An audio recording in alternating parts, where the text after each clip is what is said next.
1월 11일 다시 교회 말씀 나눔 시작하도록 하겠습니다. 오늘 말씀은 사도행전 1장 21절에서 26절까지 말씀입니다. 사도행전 1장 21절에서 26절까지 말씀 같이 읽을게요. 이러함으로 요한의 세례로부터 우리 가운데서 올려져 가신 날까지 주 예수께서 우리 가운데 출입하실 때에 항상 우리와 함께 다니던 사람 중에 하나를 세워 우리와 더불어 예수께서 부활하심을 증언할 사람이 되게 하여야 하리라 하거늘 그들이 두 사람을 내세우니 하나는 바사바라고도 하고 별명은 유수도라고 하는 요셉이요 하나는 matti아라. 그들이 기도하여 이르되 뭇 사람의 마음을 아시는 주여 이 두 사람 중에 누가 주님께 택하신 바 되어 봉사와 및 사도의 직무를 대신할 자인지를 보이시옵소서. 유다는 이 직무를 버리고 제 곳으로 갔나이다 하고 제비 뽑아 matti아를 얻으니 그가 11 사도의 수에 들어가니라. 아멘. 자, 우리 지난주에는 사도행전을 시작하면서 교회의 시작에 대해서 나눴어요. 교회의 시작은 성령이라고 했어요. 오직 성령이 임하면서 교회가 시작되었다고 했어요. 성령이 임하면 권능을 받게 되는데 성령의 권능은 바로 사랑이라고 그랬어요.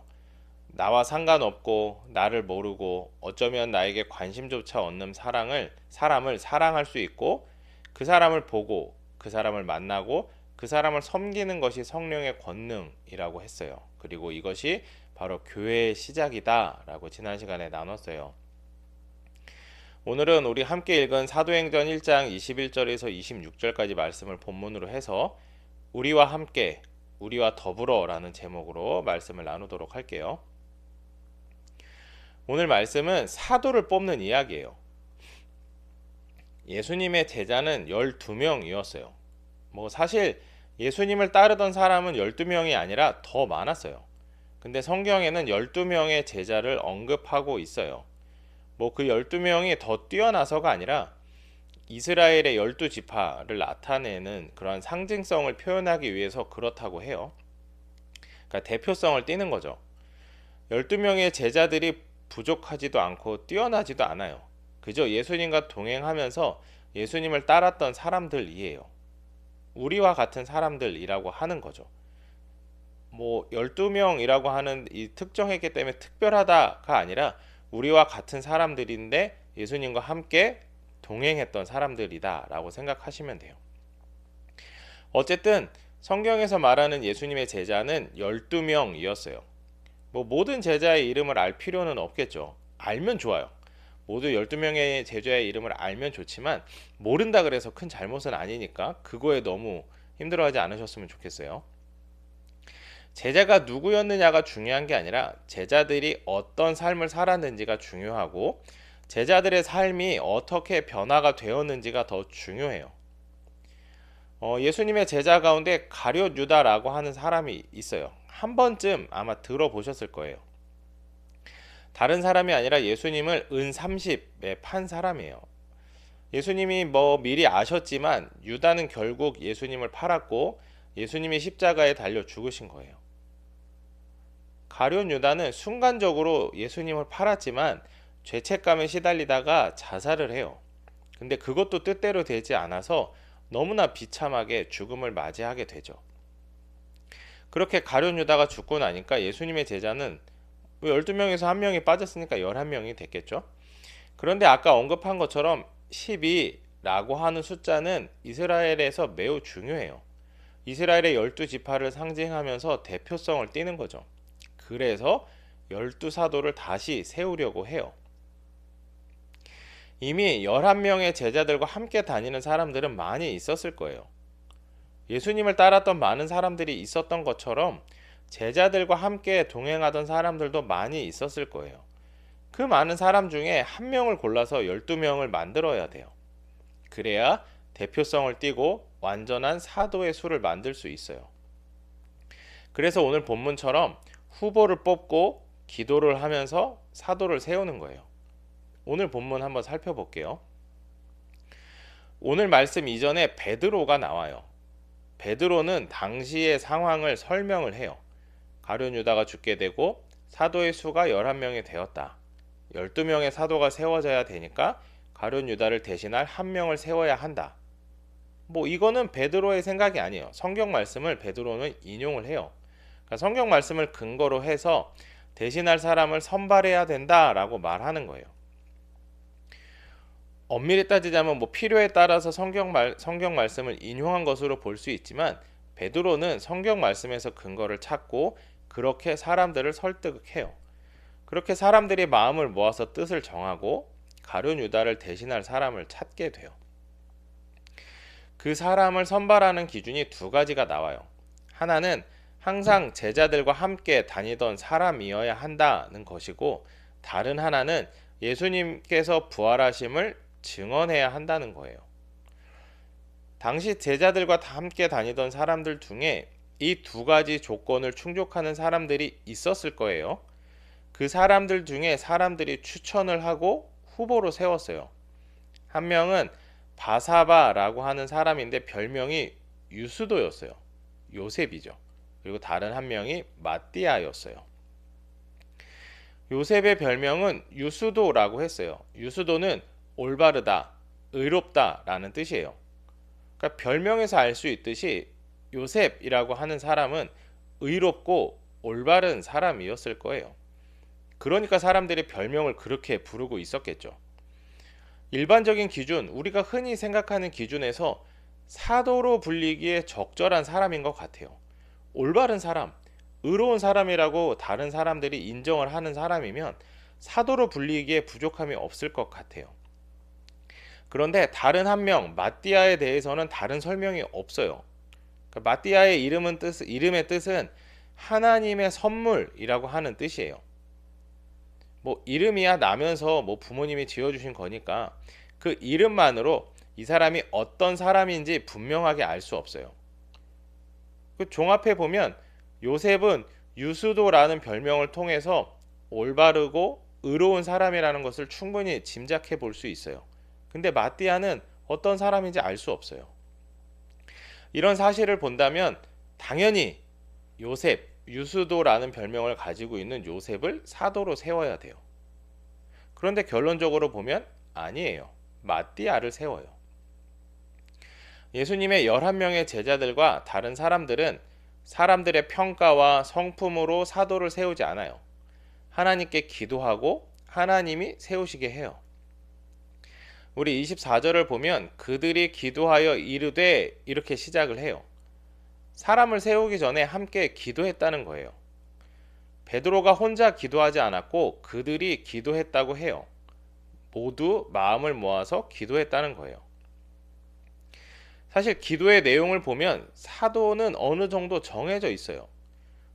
유다는 이 직무를 버리고 제 곳으로 갔다라고 기도하고 있거든요. 그러니까 부재한 유다를 제자로 세울 수는 없어요. 그쵸? 이렇게 기도를 하고 있다는 것은 이미 어느 정도는 정해놨다고 볼 수 있어요. 이미 사도의 역할을 하지 않기로 하고 다른 곳으로 간 유스도, 요셉을 제자로 세울 수 없는 상황이라는 것을 이들은 알고 있어요. 그러니까 마띠아를 사도로 세우는 것이 합당해 보이죠. 어쩌면 정해져 있는 그런 상황에서도 그들은 기도하고 마띠아를 사도로 세워요. 기도하고 제비를 뽑아요. 뭐 유다가 요셉이 이미 다른 곳으로 간 상황이기 때문에 어떻게 제비를 뽑았는지는 모르겠어요.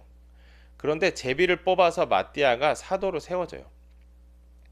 어쩌면 사람들이 기도를 제비를 뽑기 위한 기도였는지도 모르겠어요. 상황은 정해져 있지만 마띠아가 사도로 적절한지를 판단할 수 없어서 기도를 했을지도 몰라요. 아니면 사람들의 마음을 모으기 위해서 기도를 했을지도 몰라요. 이유는 정확하게 모르지만 그들은 마음을 모아서 기도했고 하나님은 마띠아를 사도로 세우는 응답을 주세요.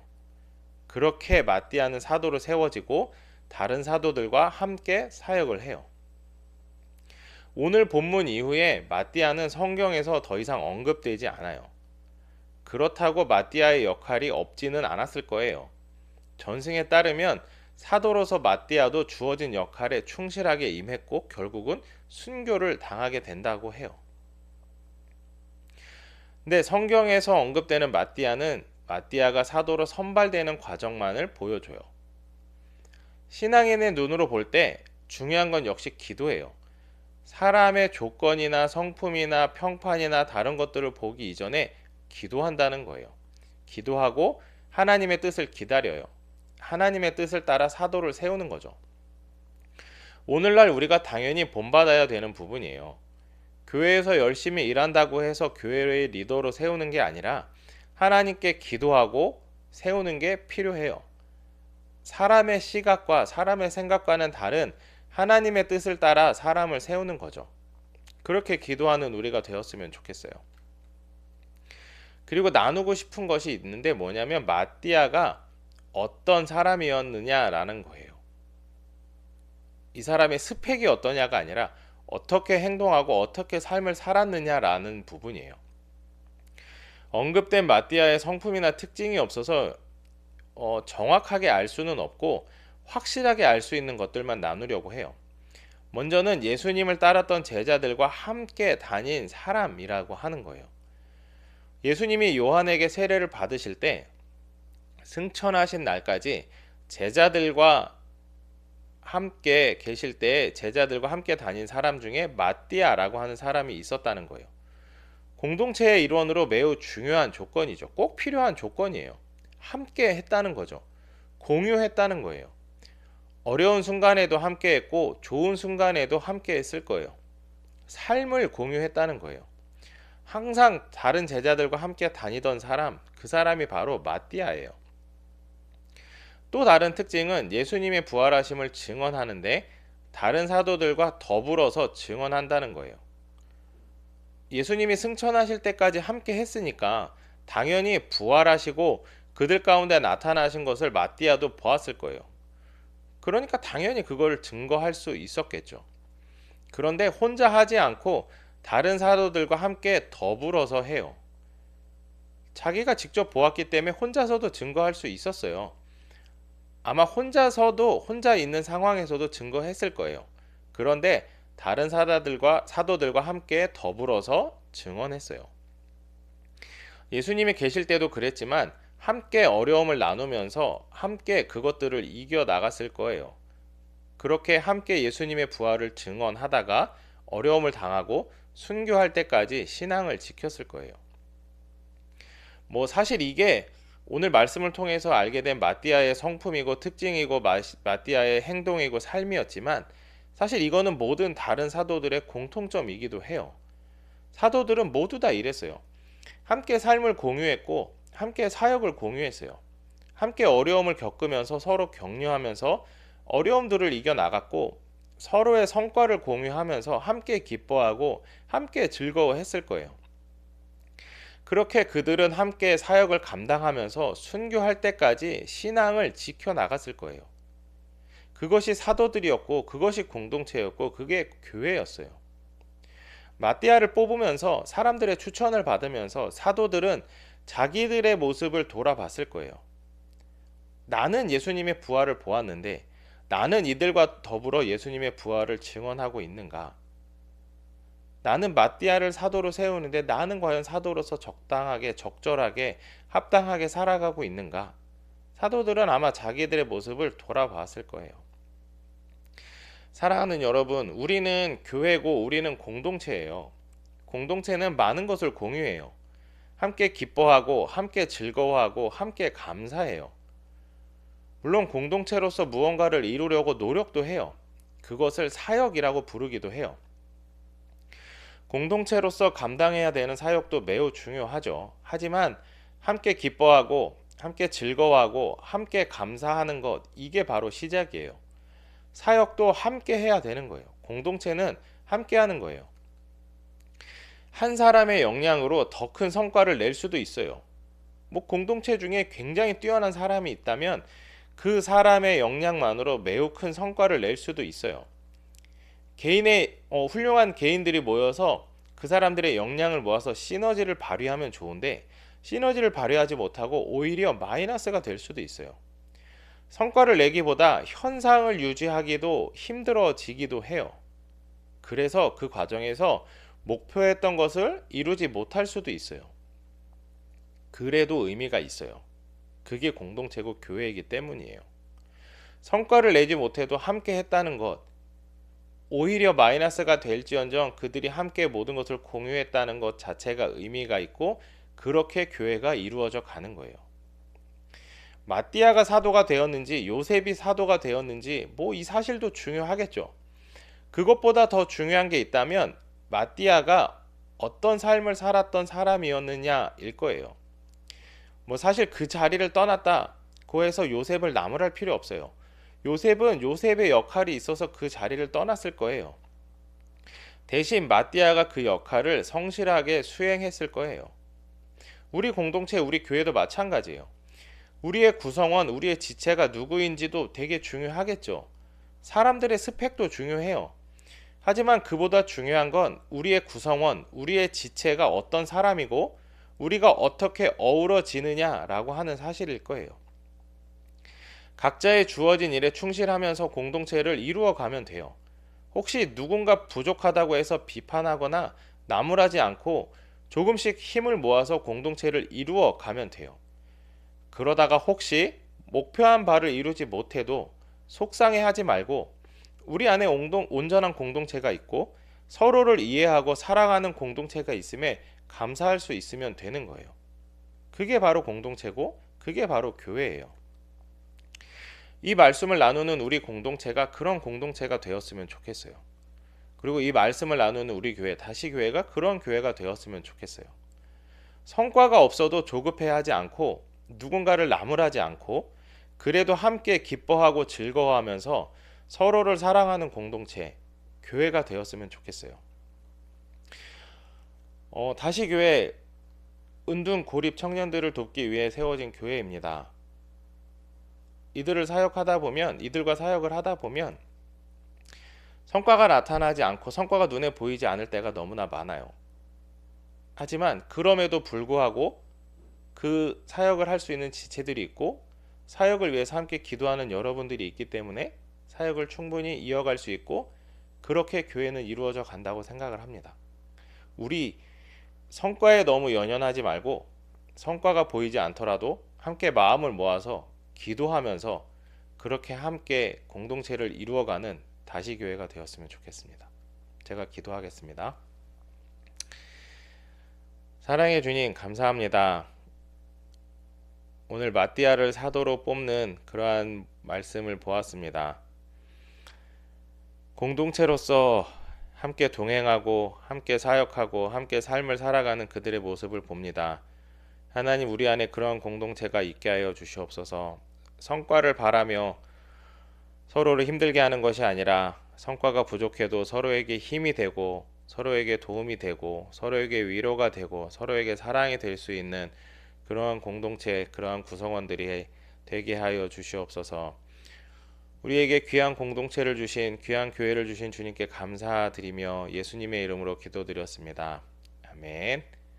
다시 교회 말씀 나눔 마치도록 하겠습니다.